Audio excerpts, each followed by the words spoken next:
January 1916, the second winter of the war. On the Western Front, the Germans were preparing a new offensive. Its code name was Gericht, judgment. An offensive needs supplies. This was just one of 10 new railway lines that the Germans were edging forward, sleeper by sleeper, rail by rail, scalpels cutting into the heart of France. A few miles away to the west, 10 miles behind the French line, lay their objective, Verdun. Verdun was the great fortress whose name had for centuries not ceased to haunt Germanic imaginations. It was the great advanced citadel of France, the principal bastion of her eastern frontier, whose fall, resounding throughout Europe, would efface forever the victories of the Marne and the Isère. In 1914, before the Battle of the Marne, it had stood like a rock against German assault. Had it fallen, Paris, even the war, might have been lost. It was the hinge and pivot of the whole Allied line, jutting like a huge elbow into the German positions.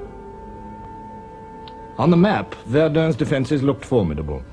Between the town and the front line, 10 miles to the north, were a ring of forts, some 20 large and 40 small ones. Strongest of them all, cornerstone of the whole system, was Douaumont. Forts like these had been built to be impregnable. In fact, Verdun was one of the weakest points in the whole Allied line. In the previous summer, French General Headquarters had begun to strip the forts of their guns. By now, January 1916, over 200 guns had been removed from the forts for mobile use elsewhere, together with a vast amount of ammunition. There is no evidence that the Germans knew how weak the forts were. Their decision to attack Verdun was taken for quite different reasons, and it was taken by one man, Generalleutnant Erich von Falkenhayn, chief of the German General Staff. In December 1915, he had written to the Kaiser, "The strain in France has about reached breaking point. A mass breakthrough, which is in any case beyond our means, is unnecessary. Within our reach, there are objectives, for the attention of which the French General Staff would be compelled to throw in every man they have. If they do so, the forces of France will bleed to death." Falkenhayn's directive to the staff of the German Fifth Army spoke only of an offensive in the direction of Verdun. There was no mention of capturing the city. But the Crown Prince William, the Kaiser's eldest son, who commanded the Fifth Army, had other ideas. The objective is to capture the fortress of Verdun by precipitate methods. It was this discrepancy in interpretation which was to cost Germany dear. 140,000 men were assembling for the attack. Entire villages behind the lines were evacuated to make room for them. Most impressive of all were the guns that were to do the bleeding white. The guns came from as far away as Russia and the Balkans. Siege mortars, naval guns, quick-firing guns, field guns, mine throwers, 1,200 guns in all. And to supply this fearsome armory, 1,300 munition trains, 2.5 million shells. With the greatest secrecy, the build-up continued through the damp days of January. On the other side of the lines, alarm at the state of Verdun's defenses had at last penetrated to General Headquarters at Chantilly. And the French Minister of War, General Gallieni, wrote to the Commander-in-Chief, "Reports have come to me indicating that in the Verdun region, the line of trenches appears not to have been completed. Should the enemy break through, not only would your responsibility be involved, but also that of the entire government."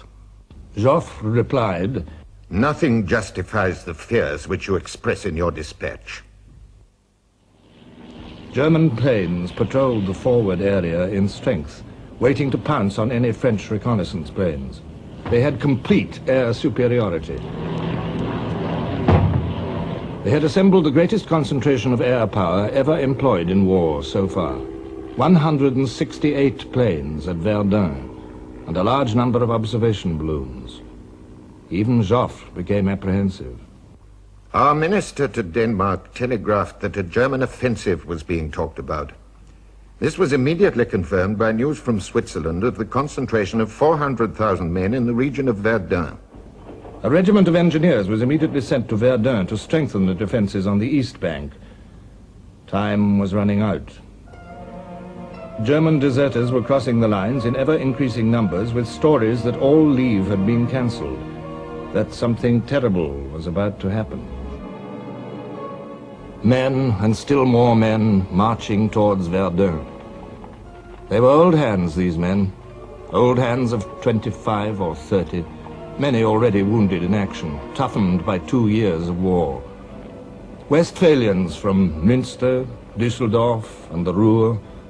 Men from Hesse, descendants of those who had fought as mercenaries against Napoleon and for him.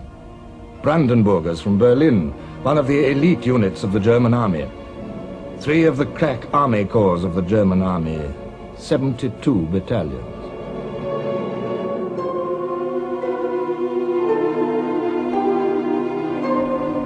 Their wait was a fearful one. On February the 11th, the day before the attack, Verdun's treacherous climate came to the aid of the French. The attack was postponed. It gave the French a little time to improve their defenses, to settle in 2 new divisions that had just arrived. These men, like the Germans, were veterans, young men grown old before their time. Poilus, the French public called them, the hairy ones.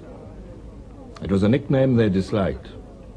Few of them fought any longer for such noble aims as the recovery of Alsace and Lorraine. They fought for the remaining land of France. And so they waited. 34 battalions of them, 30,000 men. Ill-prepared, outnumbered by over 2 to 1, and by much more in guns. The hour is near. In our wood, the front trenches will be taken in the first minutes. My poor battalion, spared until now. The dawn, February the 21st. 20 miles behind the German lines, a Krupp's 15-inch naval gun raised its barrel from its camouflage netting.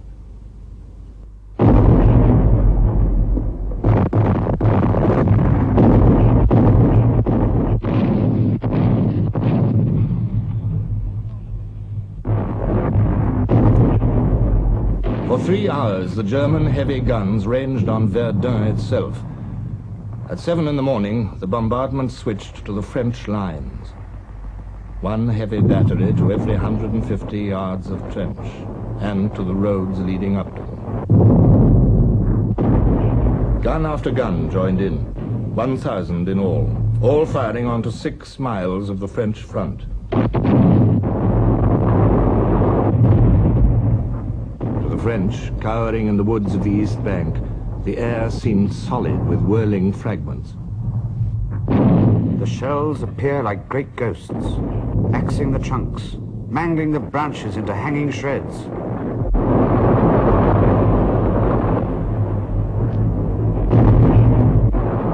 The crude iron of the shells shattered into huge ragged chunks that sometimes 2 men would be unable to lift. Men were squashed, cut in 2, or divided from top to bottom, blown into showers, bellies turned inside out and scattered anyhow, skulls forced bodily into the chest, as if by a blow with a club. Here and there in the front line were a few men who by chance escaped. In all our minds we had the same thought, that everyone to right and left had been killed. A German airman reported, "It's done. We can pass. There's nothing living anymore." A young Hessian scribbled a last note to his mother. "There's going to be a battle here, the likes of which the world has never seen."